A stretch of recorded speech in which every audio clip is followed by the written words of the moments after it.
And so again, just like having everyone that's spoken so far come up here and share, like it's like Christmas to me. I can't wait to sit down with my notebook and take notes. I have some notes for you guys from my stuff. I'll tell you about it afterwards, but if you just go to those links, you'll find the stuff. This, Michael did bring some of. I definitely suggest you guys should pick them up.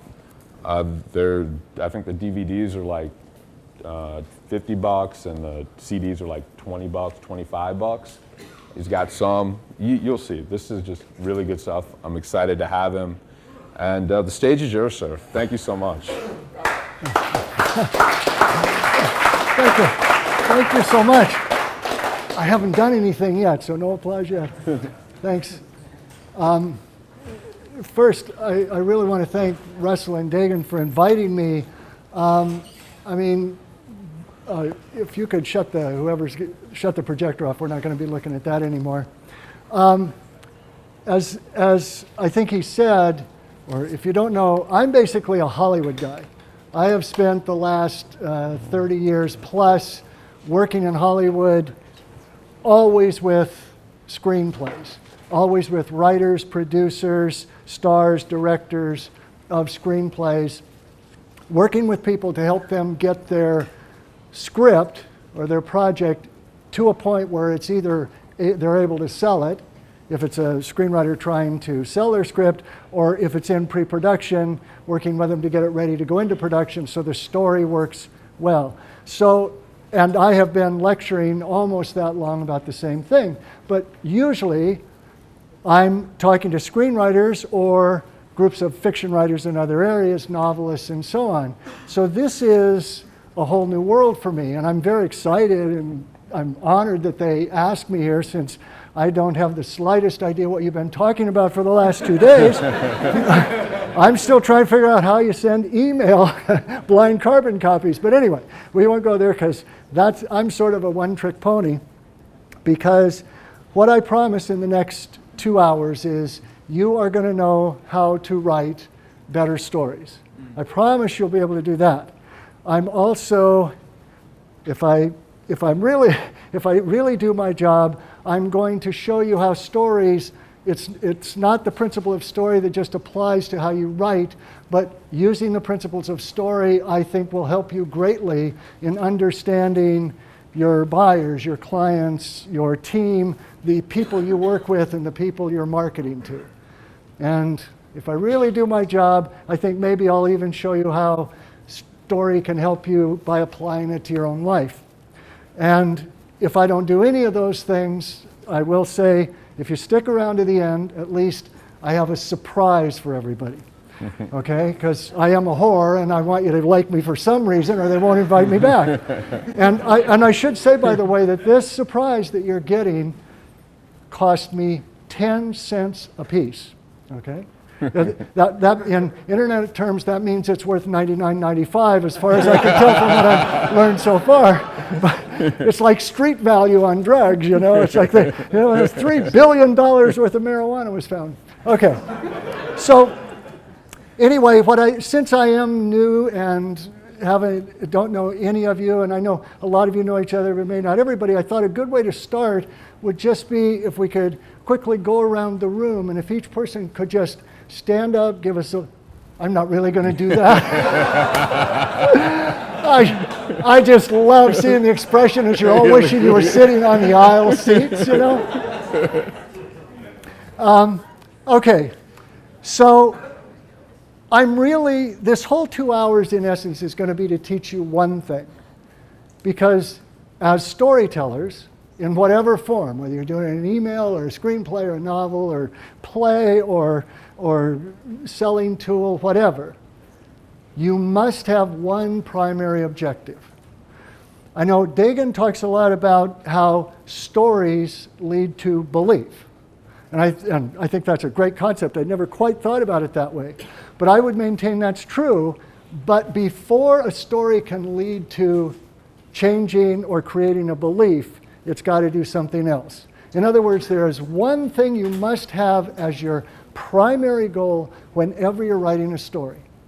And that is, you must elicit emotion. People do not watch movies, they don't buy books, they don't go to plays, so they can observe the people on the screen laughing, crying, getting turned on, or getting frightened. They go so they can have those experiences themselves.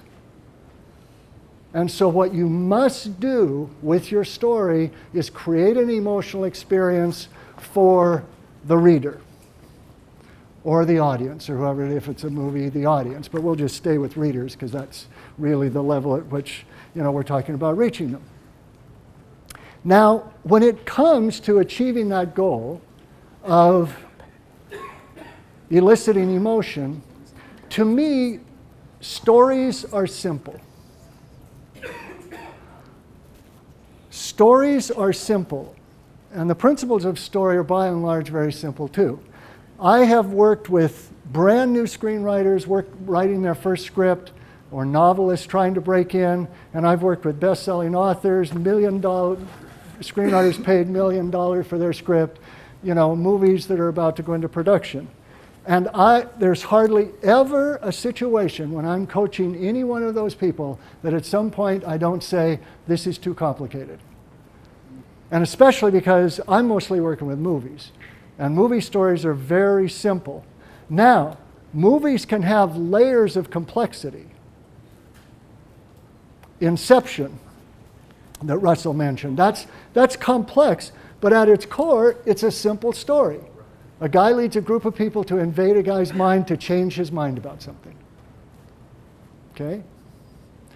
So the first way to understand the simplicity of story is to understand that stories are really built on a foundation of three basic elements.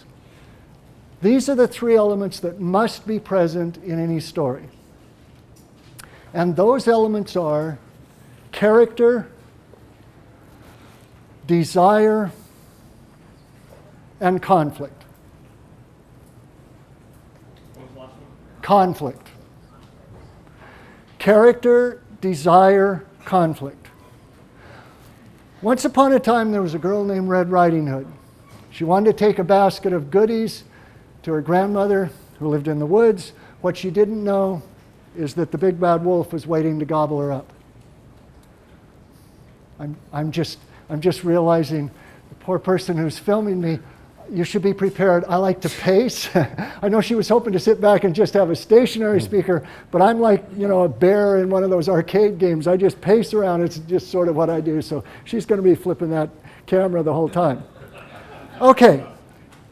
Once there was a girl named Red Riding Hood, wanted to take a basket of goodies to her grandmother who lived in the woods. She didn't know the big bad wolf was waiting to gobble her up. Character, Red Riding Hood. Desire, basket of goodies to grandma. Conflict, big bad wolf.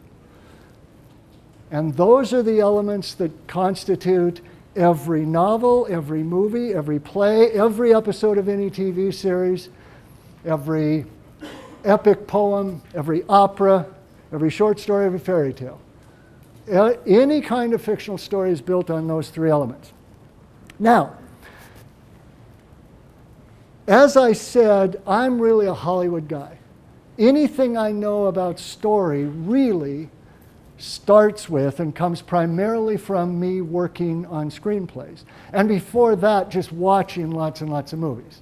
I mean, I actually moved to Los Angeles so I could break into the movie business, having no idea what I do, and then I got on a track of reading scripts and giving comments, and then sort of went from there. So since I was 5 years old, my dad actually made and sold popcorn to the movie theaters where I grew up. I've loved movies. So as a Hollywood guy, and because if your goal is to elicit emotion, the masters of eliciting emotion are in Hollywood. The mainstream movie business creates more emotional experience globally than any other art form, any other form really, around the world, making billions of dollars and so on. So for our purposes, I'm going to focus on movies because I think they're even more specifically instructional for what you want to do. And I think you'll agree with me by the time I'm done at any rate. So that foundation of character, desire, and conflict In Hollywood, it's a little more specific. The three elements at the foundation of any mainstream movie are hero, outer motivation, outer conflict. Hero, outer motivation, outer conflict. So what do I mean by that? Now, I should prepare you for two things. One, a lot of this jargon I'm using, like when I say hero or other terms, they're just mine. This isn't like Webster's or other speakers or writers or whatever. So I just want to use the term so we're all on the same page. It's not important that you know the exact term in other contexts, just so you'll know what I'm talking about. And what I mean by hero is simply the protagonist of the story. It's the main character. It's either Bertie in The King's Speech, or you could argue there's two heroes in Wedding Crashers, both the Vince Vaughn and the Owen Wilson character. It's the person whose desire drives the story forward. It's the person in a movie that's on screen most of the time. I just use the term hero because it's simple.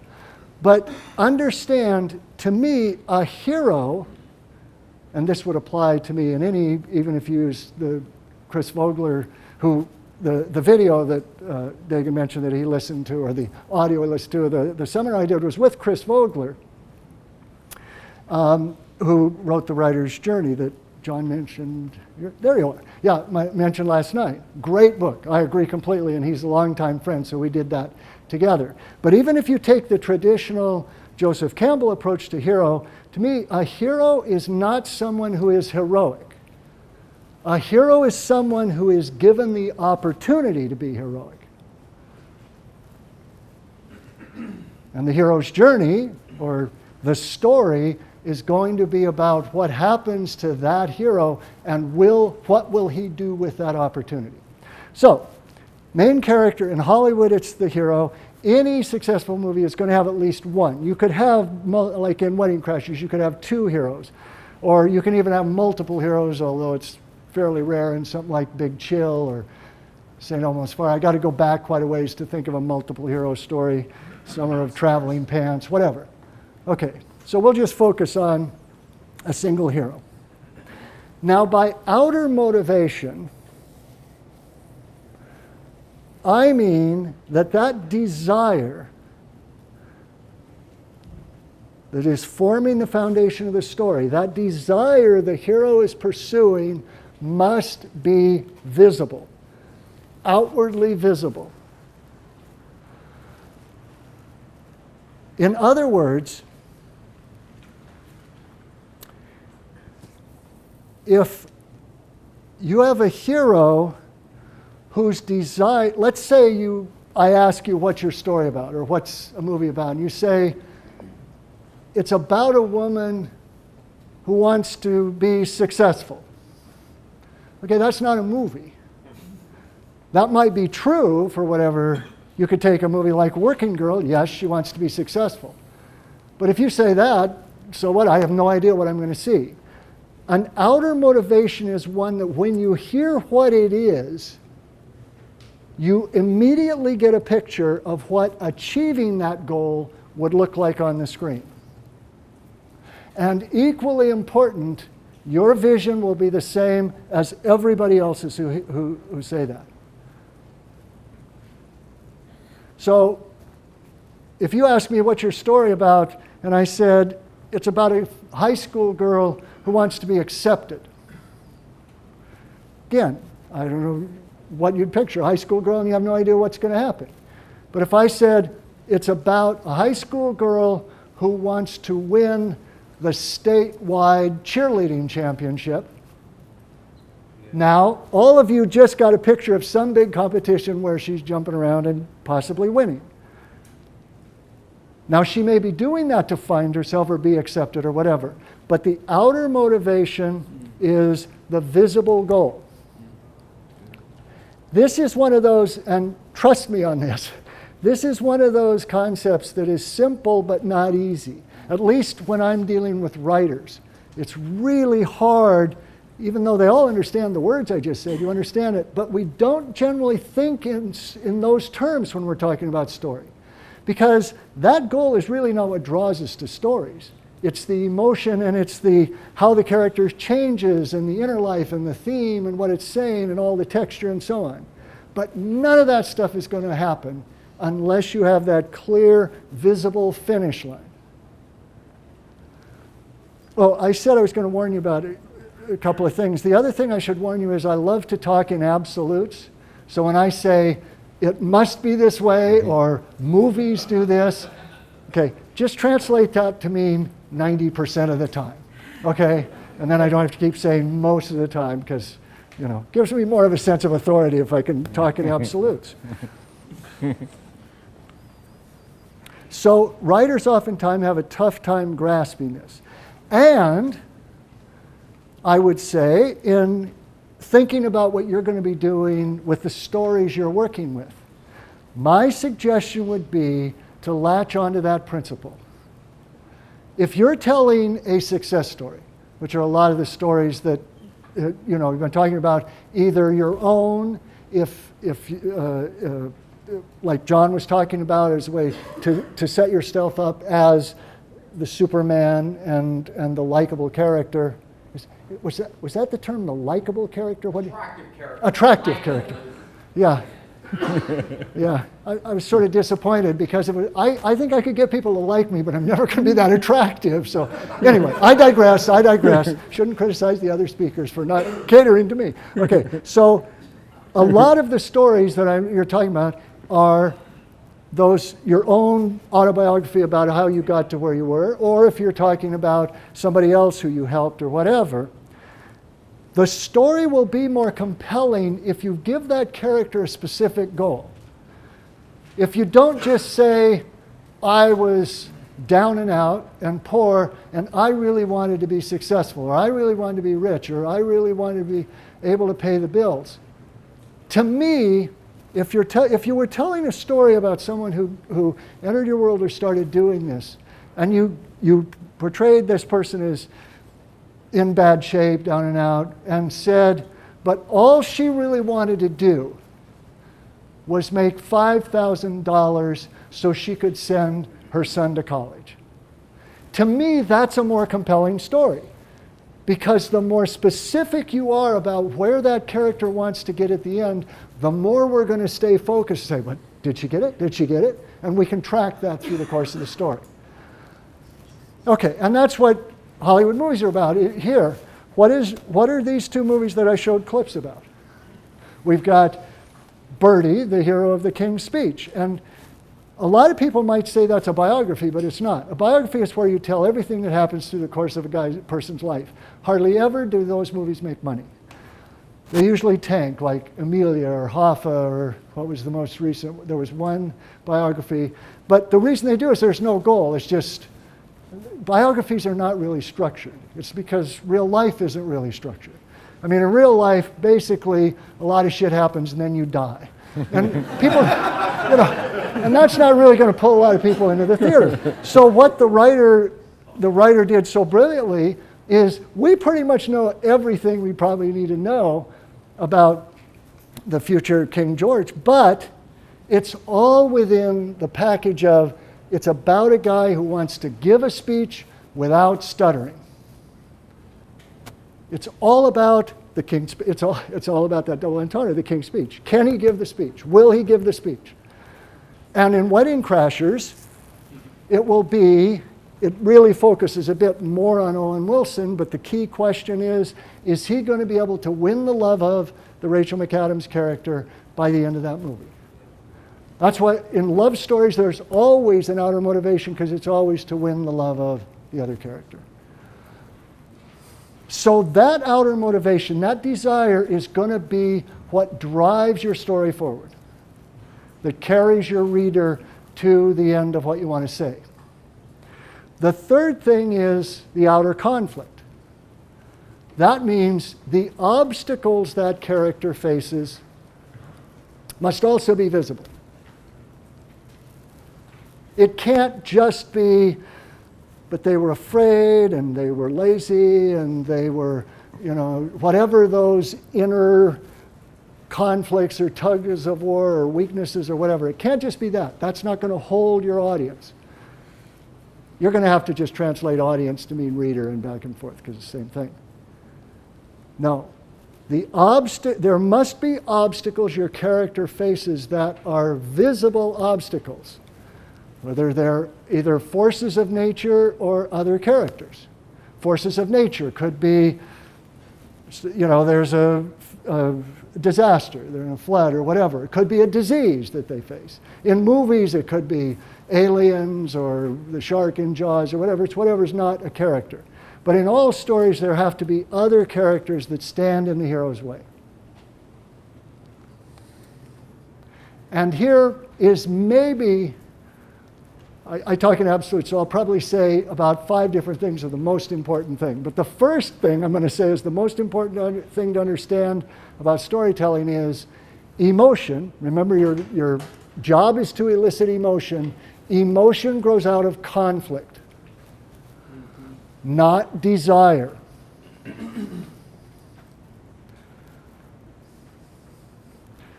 Sure, your customers, your buyers, whatever the term you want to use is, yeah, they want to make the $1 million, but the story is not about the $1 million. That's not the emotional part, that's just the goal. The story is about all the obstacles they had to overcome. I mean, when Dagan talked about this, look at what he's doing here. High drama, big obstacle. Then we go here, wait. Where did you put, you have this. He immediately wants to deal with the objections.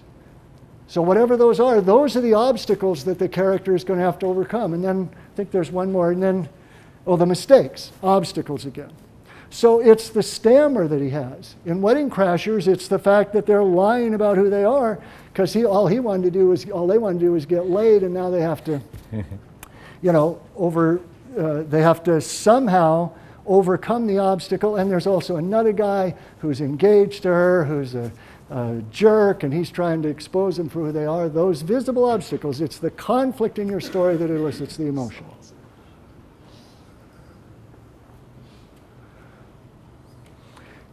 So that way of looking at story,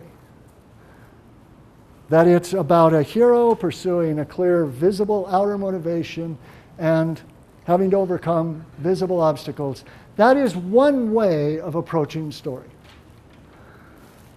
That form of story is what I term the hero's outer journey, because it's outwardly visible. We see the hero, we see the steps they take, we envision the goal that they're going after, we have to see the visible obstacles. But there's another way of looking at story that is invisible. If the outer journey is a journey of accomplishment, which it is, in a story that has an outer motivation, what the hero always wants to be able to say at the end is, I did it. I won, or I stopped the bad guy, or I escaped from the villain. I won the love of the guy, whatever it is. The hero wants to be able to say, I did this thing that nobody else did.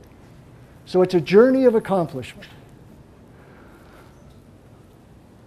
But there's also a hero's inner journey. And if the outer journey is a journey of accomplishment, the inner journey is a journey of transformation.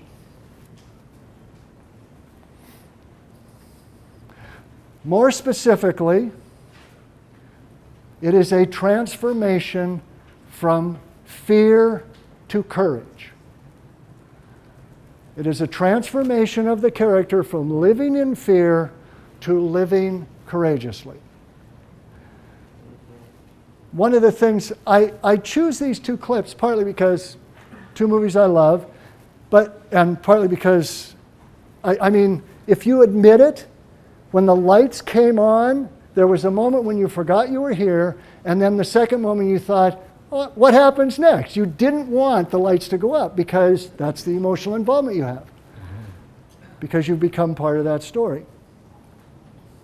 And I picked these two also because they couldn't be more, I mean, one is a broad, R-rated, sort of sexy comedy, adult, you know, whatever you'd call Wedding Crashers. The other is a true story, period piece, as far from what Hollywood calls a high concept as you could get. And I swear, everything I talk about today, both of these movies do exactly the same way. The principles are the same regardless. So in the first one, those guys are living in some kind of fear. We'll talk about what it is a little later. And in the second one, obviously, he's terrified just getting up and making the speech. And we will learn in the course of that movie there's an even bigger fear that he's facing that has to do with becoming king and his place in the world and in his family and so on. So what we're going to do, what I'm going to do for the next hour and 45 minutes is, first I'm going to take you through the outer journey. Because you have to understand that. If this were a movie, if you were movie writers, I'd say you can write a movie that is emotionally involving that's just outer journey. For the life of me, I can't see any sort of transformation or arc for Indiana Jones in Raiders of the Lost Ark. And I consider it a great movie. The James Bond movies don't really have much of an arc. The bad ones, which was everything after From Russia with Love until Daniel Craig, you know, it's just more shooting. But if you've got enough explosions, if you've got enough big action to elicit emotion, you don't need that other layer. But you can't have a movie that's just inner journey. You can, but then it's an art house film and it'll make $3.50 unless it wins an Oscar, and then it'll be $4.50. Okay? So we're going to go through the outer journey, which you must understand, and then I'm going to show you how that inner journey is intertwined with that. And then we're going to talk about how this might apply to you.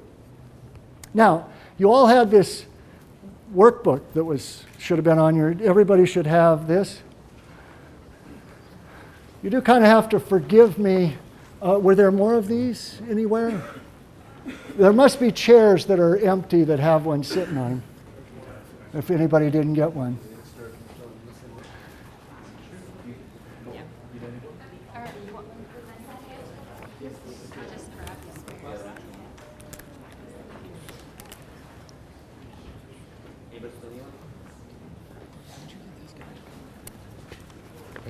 Okay, you need one? Hang on to the questions if you would. I promise I open it up for questions at every sort of logical place, but it'll be easier that way because usually the questions anticipate something I'm just going to say. So hang on, but don't forget and don't let me not call on you when that time comes. Okay, first of all, I was going to say I'm sort of old school. I realize I'm handing out papers and I don't use PowerPoint and stuff like that, but the reason this is here is, as we go through the outer journey, last night when we broke up, I asked Dagan to tell you, be thinking about a story that you're working on or you have written or you're thinking about written for whatever context. The reason is, as I talk about these elements and go through them, what I would suggest you do is think about your own story and fill in these blanks as you go down the list. So what you should do to start right now is, what's the name of who's the hero of your story? Just jot down. Now, if you don't have a name, it's a fictional person. That's fine. If you just put, whatever, so you'll know who it is, or if it's yourself, just put your own name and so on. Okay, that's all you can do right now. We're going to get to the others in a second. Now, if you will turn to the next page in the workbook, we have something to excite all of the left brain people in the group, and that is a chart. I'm big on left brain charts myself. This is what I call, this is my approach to structure, or plot structure. Now, all structure means is the sequence of events. Structure, I don't know if this occurs in other situations where you hear about story, but in Hollywood is sometimes presented as this mystifying, sort of magical set of secrets that are hard to decipher. Dagan, you were sort of saying that when you used to hear about the hero's journey and stuff like that. It's not. It's not that complicated. It's really pretty simple and straightforward. Because all it means is what happens next. It's just the sequence of events in your story. What happens and when does it happen? So if you're telling somebody, a story about yourself and when you made your first dollar, then you have to decide, where does that go? Are you going to begin the story with how excited you were when the first dollar came, or is it going to end there or be somewhere in the middle? Those are just structural decisions. And to me, any properly structured story is going to consist of 6 basic stages. And those 6 stages to the story are defined by 5 key turning points.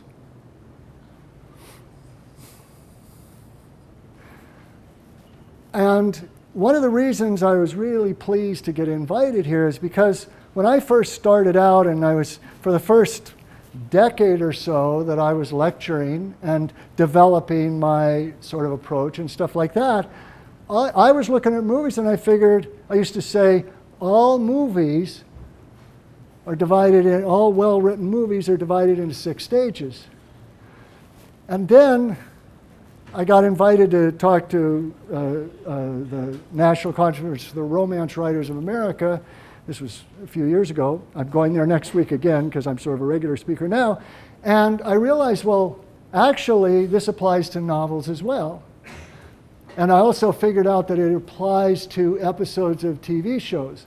But the really cool moment was when I figured out this applies to any story you have, including real life. We'll come back to that. So any story you're telling in any medium or in any form, it will be strengthened if it hits these 5 turning points, is divided into these 6 stages. Stage 1 is what I call the setup. Oh, by the way, the vertical lines have percentages. That's because I use this chart with screenwriters. And if you watch movies, and part of the fun of this might be, my guess is you won't look at movies quite the same way from now on, but if you're talking about movies, the turning points not only are the same for any movie, they occur at exactly the same moment. Exactly the same place in the movie. 90% of the time, right? Okay? So the reason it's a percentage is if you take a movie like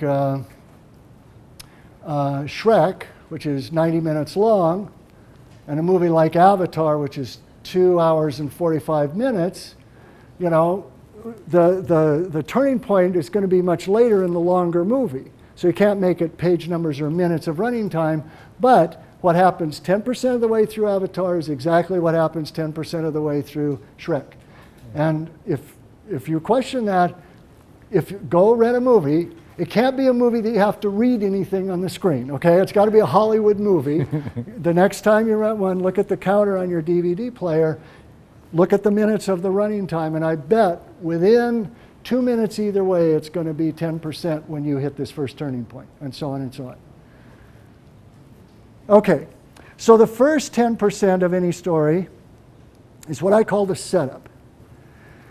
There are several things you must do at the beginning of your story when you're setting up your story, when you're in stage 1.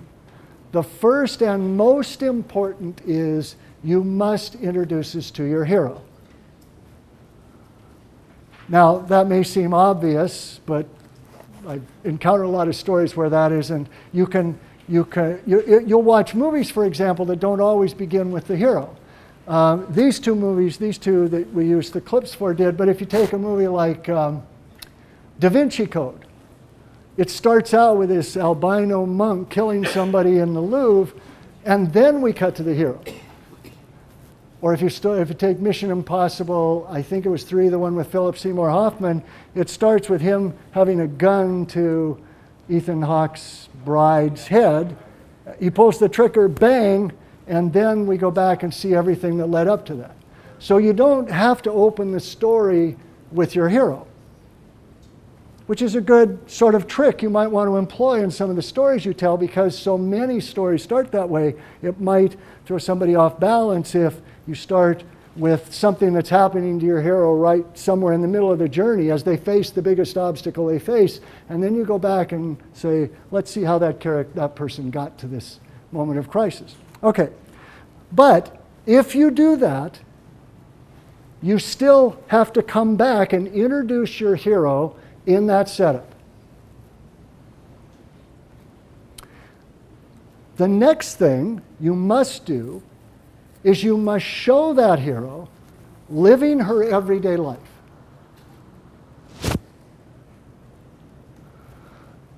A good story is like a before and after picture, like in a weight loss ad.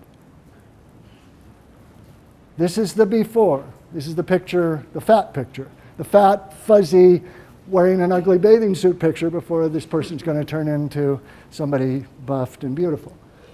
Okay? We must see the hero living her everyday life, because we are going to contrast that to where she ends up at the end of the story. And also because when you tell a story, your listener, your reader, your audience wants to know that they're getting on this train before it leaves the station. We want to see where this character began. We want to know we're here at the beginning and now we're off to the races. So you must show this character living her everyday life. And the third thing you must do is you must create empathy with the character. Create what? Empathy. Empathy. It means I feel what you feel. You heard already, because John last night, it was interesting because John was talking about empathy, and the point you were making is you have to show your buyers or your audience that you empathize with them. The point I'm making is you have to get them to empathize with the hero of your story. All empathy means is you're creating a psychological connection between your reader and your hero. Because, as Dagan said just a little while ago today, stories are a participatory experience. Just like I said, people don't go to the movies to observe, they go to have those emotions. If your story is working, we become the protagonist of your story. I also refer to this as identifying with the character. It just means if that character is in danger, I'm worried. If that character succeeds, I'm happy. If they fail, I'm sad. Or whatever. Your reader becomes that character. And you must create that necessary empathy. And, as luck would have it, there are 3 key ways you do that. 3 devices you can use to create that empathy. Because there are 3 main reasons in real life why we empathize with someone. The first is create sympathy for the character.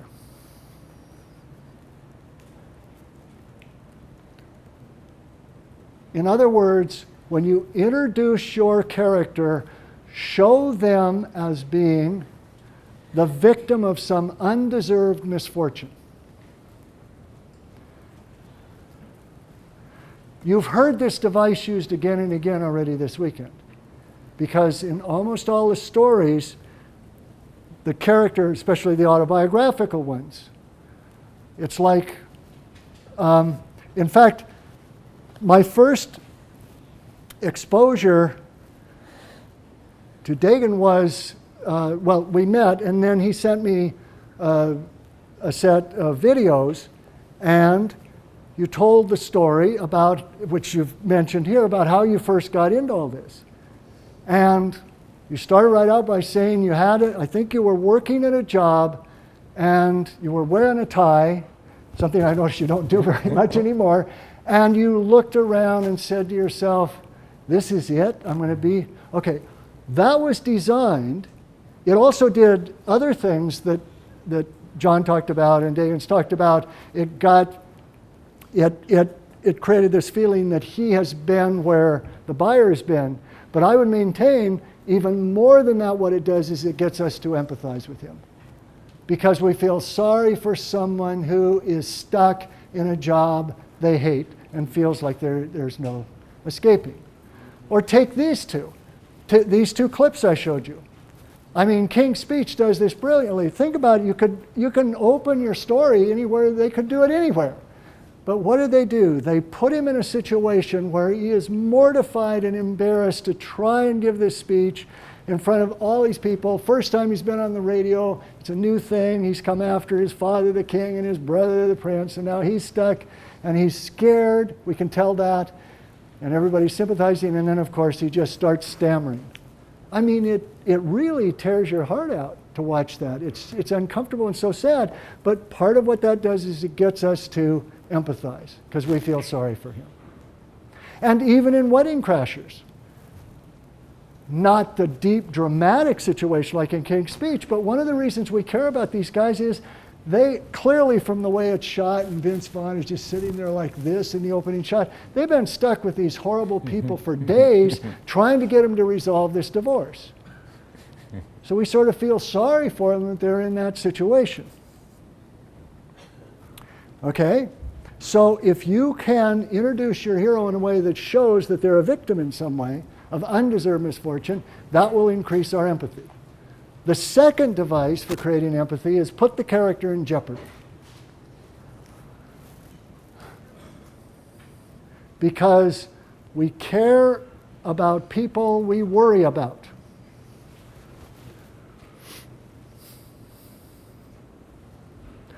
And that's also illustrated in these two.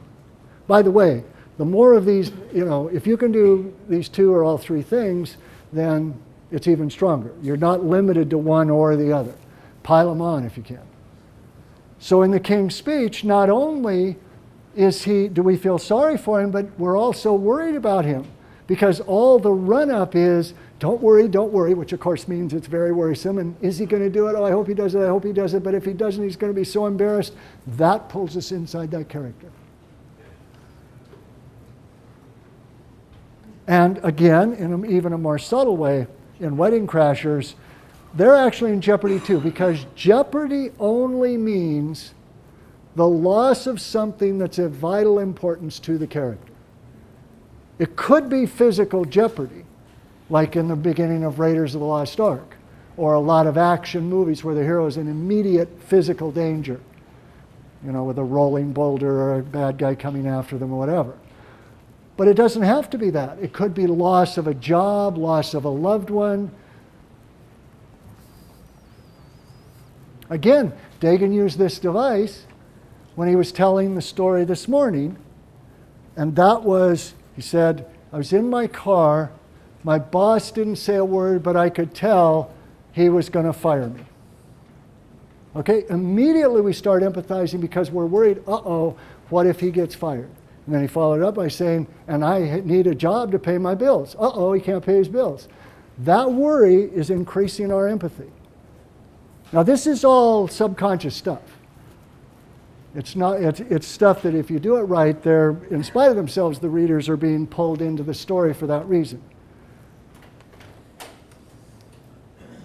And the third way you can create empathy is make your hero likable. And by that I specifically mean show your hero is a good person.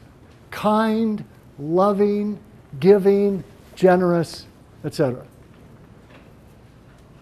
I mean, one of the things you should notice, raise your hand if you've seen Wedding Crashers, the whole movie, okay? The people on this side of the room have, and these poor sons, they don't go to R-rated movies, I can tell.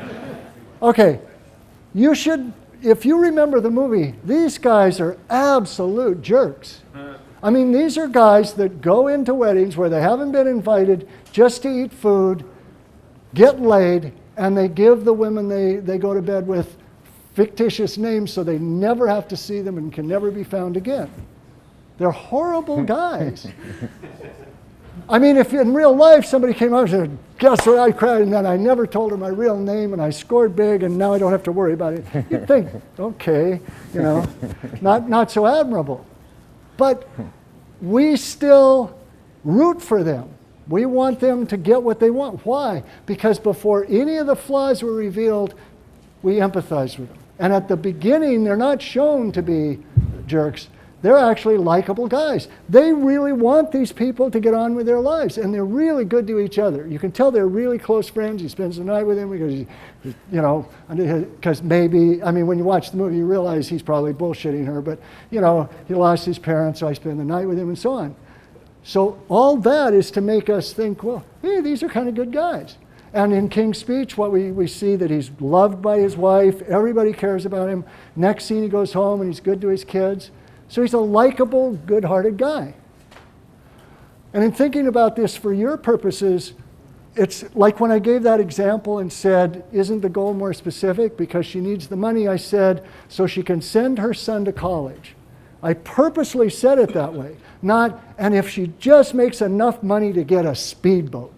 Okay? I mean, you could tell that story, but we're not automatically going to like that person. But this is somebody who just wants the money to do something nice for somebody else. So that gets us into that character more quickly. Okay, so beginning your story, or you start with some outside thing and go back, but in the setup, introduce your hero, create empathy for that character, and you do that by describing or showing them living their everyday life. And then, 10% of the way through a movie, or some point early in your story, you must present your character with an opportunity. You must present your hero with an opportunity. Something must happen in the story that has never happened to the character before. And that thing will create in that character a desire. What I call the preliminary goal. Something happens and it creates a desire. So in the King's Speech, what happens 10% of the way in is his wife, it really happens to Elizabeth first, and then she tells him, so it's sort of a chain of events there. But it's the introduction of Lionel Logue, the speech therapist. So she knocks on the door because she's desperate to help her husband. And then she goes and tells him about Lionel Logue. So what is his immediate goal? It's not to give a speech. It's to check this guy out. So his initial goal, his preliminary goal or desire, is just to see if this guy is somebody he would remotely want to work with. And that, because that desire is going to take your character into stage 2 of the story, which is what I call a new situation. And in the new situation, the hero's preliminary goal is usually some version of figuring something out, figuring out what's going on, or getting acclimated to some new situation. Or it's a smaller goal that will be supplanted or evolve into something even bigger. So his preliminary goal is check him out. In Wedding Crashers, which I must confess, they go to 14%, or not, yeah, it's one of the exceptions. Because the crashing of the weddings, that's their everyday life, they extend that a bit longer. And I maintain, I know the guy who wrote it, I've talked to him and he's spoken at my lectures and stuff, but I always maintain they made that a little too long, it could have been trimmed. But made $1 zillion, so who am I? So anyway, the opportunity is when they've finished all the wedding crashing, they're done for the season, and then one of them gets the paper and brings it in and says, look at this. The daughter of the Secretary of the Treasury is getting married. We got to crash this wedding. So their preliminary goal is to crash this biggest wedding of the season, which they do, and they go to the wedding, and now their goal is check it out. Mostly, who's ripe for the picking here? Who do I want to get laid with? Who do I want to get into bed at this wedding? And what are we, and hope they're having crab cakes or whatever it is. It's to figure out what's going on. Just like Bertie in King's Speech goes and interviews Lionel Logue. Or in Titanic, it's when the whistle blows and Rose gets on the Titanic and it sets sail. Or in Shrek, it's when his home is invaded by fairy tale creatures, and so he says, you got to all go back where you came from, and they say, well, we didn't want to come here, Lord Farquaad made us, and he says, well, I'm going to find this Lord Farquaad guy and make him, send you back home, and he sets out to find Lord Farquaad. That's his preliminary goal. Notice, now this may not apply, I haven't really thought about it, but as you're watching movies anyway, oftentimes the opportunity, the new situation is a change of geography. Now that's not a rule. That's just something you notice, and if you were writing screenplays, I'd say consider that, because like Shrek leaves to find Lord Farquaad, and Rose gets on the ship, and they go to some place. It's in Maryland, I think it takes place. So I don't know, wherever the rich people would have weddings, they go there. In The Firm, it's when he takes the job with Bandini, Lambert, and Locke, and the next thing they're doing is driving to Memphis and so on. It's not a rule, you don't have to do that, but it does really symbolize that we're really in a new situation. Okay, so the character is trying to figure out what's going on, or get acclimated, and then something else happens to the character that has never happened before that creates an even bigger desire.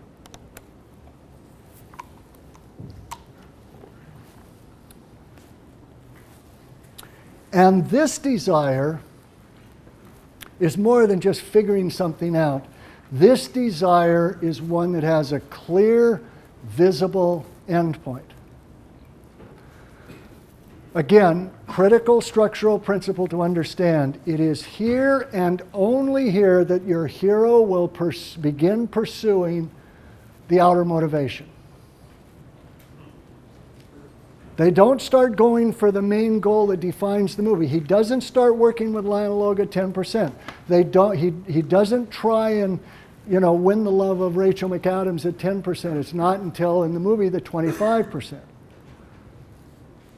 And I would suggest this: if you're telling stories about yourself or other people who have availed themselves of the program or the coaching or the product, don't just describe that they were bad and then they started doing what I'm selling.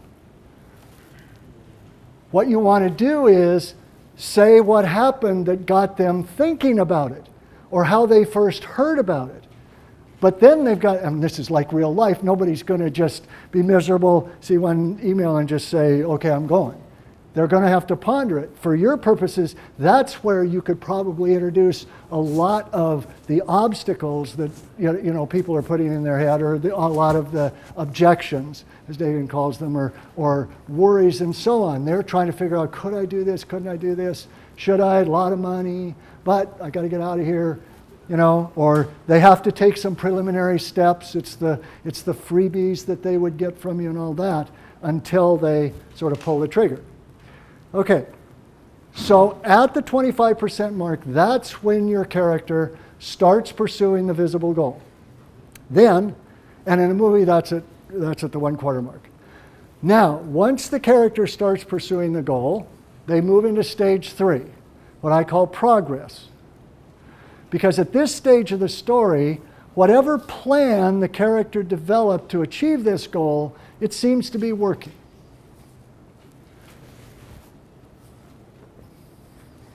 So what happens in King's Speech is, in stage 2, he meets Lionel Logue, tries to figure out, maybe I should check this out. Raise your hand if you've seen the King's Speech. All the people that didn't see Wedding Crashers, right? We got the sophisticates and we got the sex comedy people, okay, good. Okay. I can do a spoiler King's Speech right now. I'm sorry, what? I can do a spoiler. Are you doing spoiler alert right now, King's Speech? No, no, I was. Have you not seen it? I haven't seen it, no. Okay, I'll try not to ruin it for you. You know, because you have only had 3 years to go to the Best Picture winner. But we don't want to rush you, so, you know.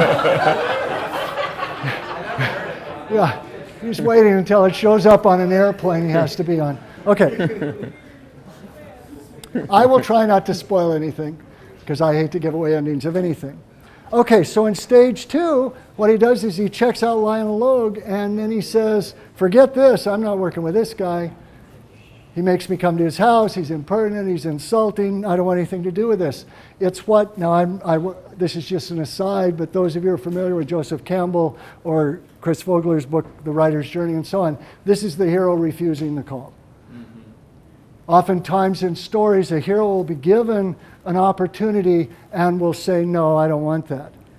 And then something will have to happen to make them change their mind, which is, I mean, I don't have time to cover every possible element of storytelling, but it's something that's fun to be aware of or valuable to be aware of because it strengthens the story. And I would think from your point of view, your story might be stronger if whatever it is you're offering was refused by the person you're talking about. If they said no and then changed their mind.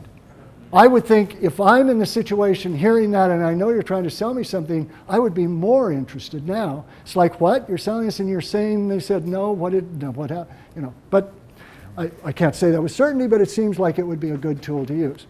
But at any rate, he says no, but then what happens? He tries again with some idiot who tries to put marbles in his mouth and teach him to speak, and then he listens to the recording of him speaking with no stammer for Lionel Logue when he played that music real loud, and he thinks, got to do it. And that's when he says, okay, I'm going to work with him. And he begins his goal of being able to speak without stuttering by working with this guy. That's really what that movie's about. So now his plan seems to be working. He goes and they start working together and so on.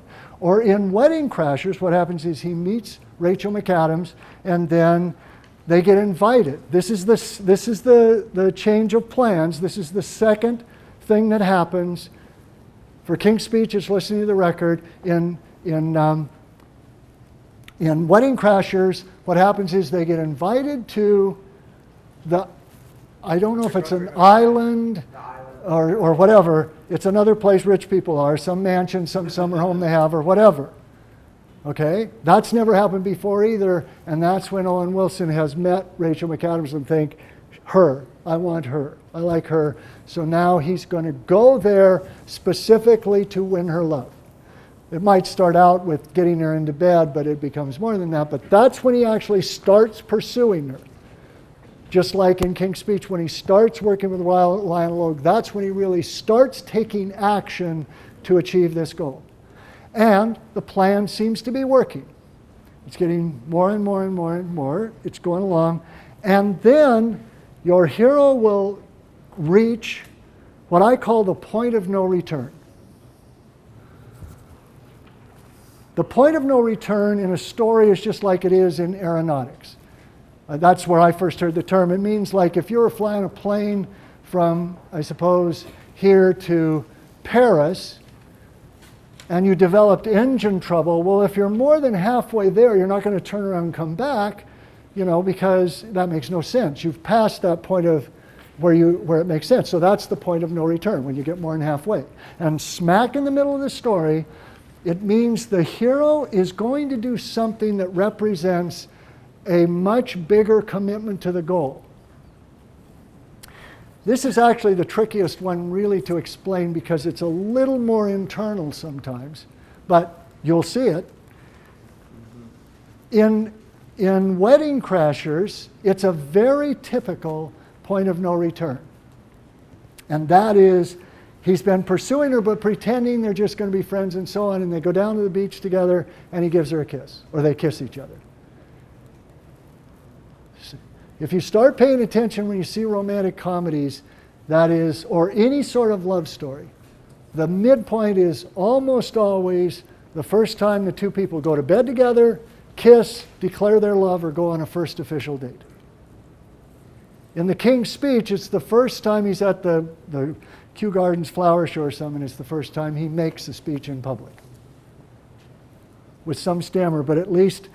And the point of no return is both a bigger commitment, but what it means is that your hero is burning their bridges behind them. They're burning their bridges behind them because up to that point in the story, they could have chosen to turn around and go back to the life they were living. But once they cross the point of no return, there's no turning back. They can try, but it'll never be the same. One of my favorite point of no returns is in Titanic, because a series of things happen. First,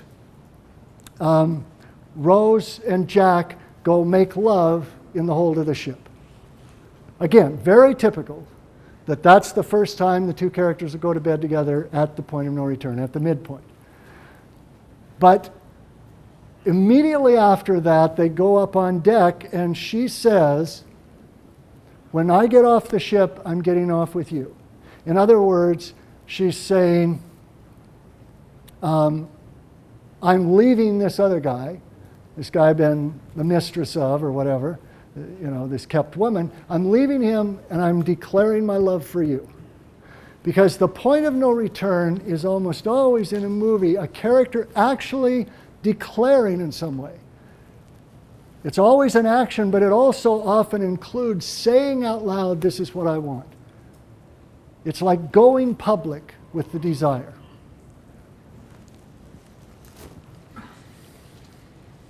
And of course, once she does that, she's burned her bridge behind her, or bridges, because once she declares her love for him, she can't really go back to being that guy's mistress.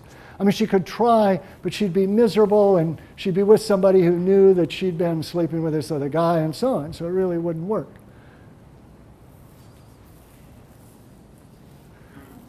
Okay, but in Titanic, there's a third thing that happens.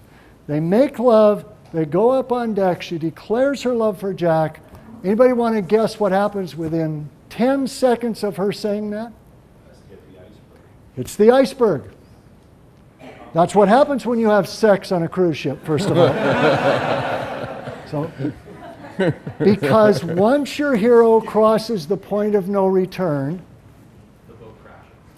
the outside world is going to start closing in. Now they have entered stage 4, what I call complications and higher stakes. It means that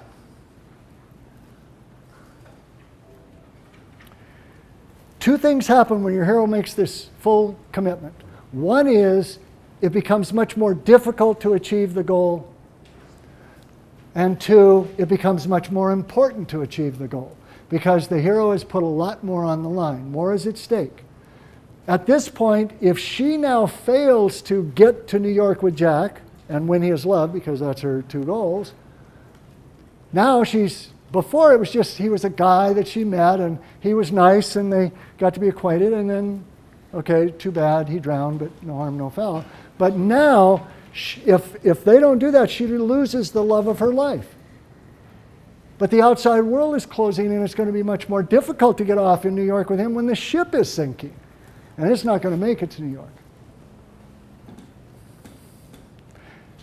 In King's Speech, what happens? He crosses that point of no return, and then, as he's doing more of this, the other people around him, not his wife, she's totally devoted and loving, but the Archbishop of Canterbury and his political advisors and his father, I don't know if he knows about Lionel Logue, I don't think he learns.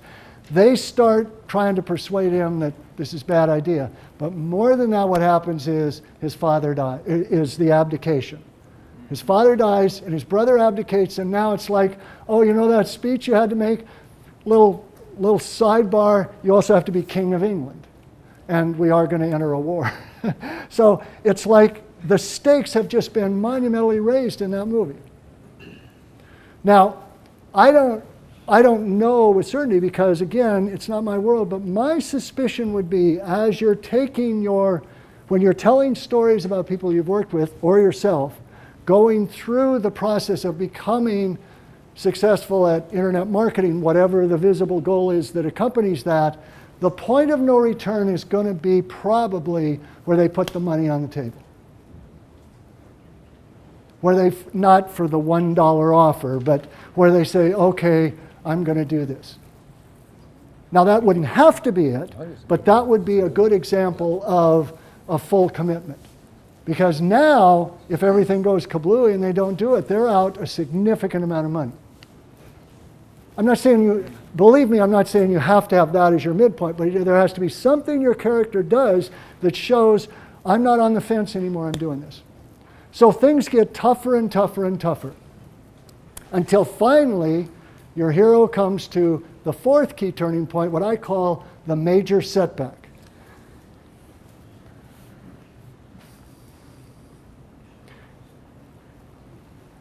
At the major setback, something happens that is so awful, destructive, horrible, or the conflicts just become so big that it seems to your reader like all is lost.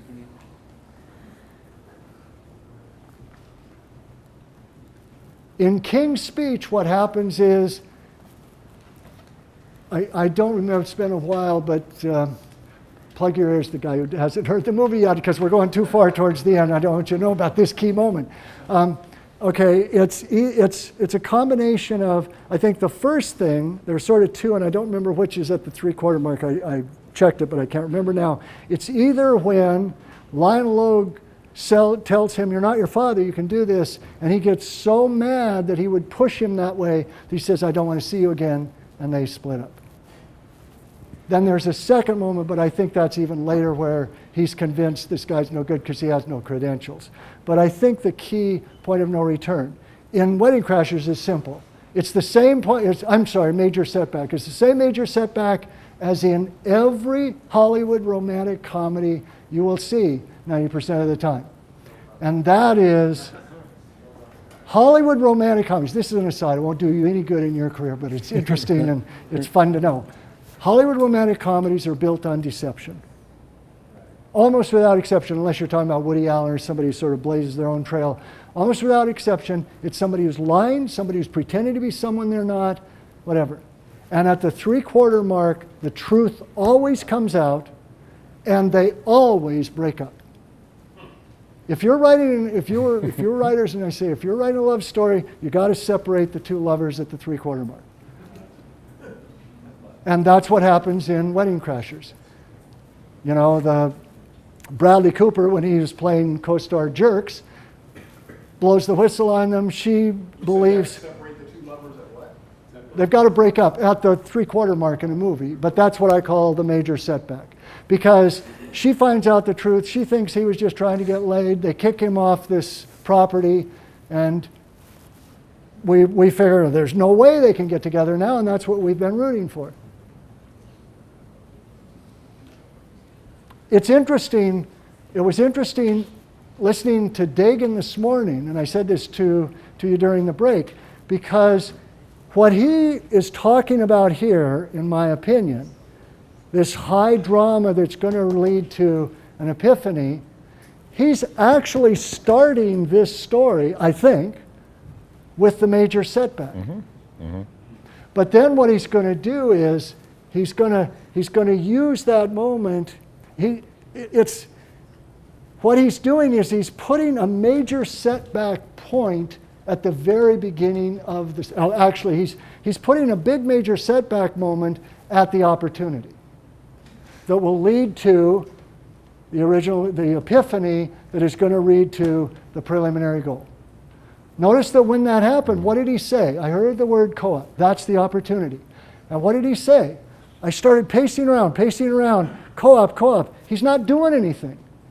He's figuring it out. He's trying to figure it out. I'm telling you, he went through the 6 stages. I know. He had to, because he pursued a goal and accomplished it. It has to have these 6 stages.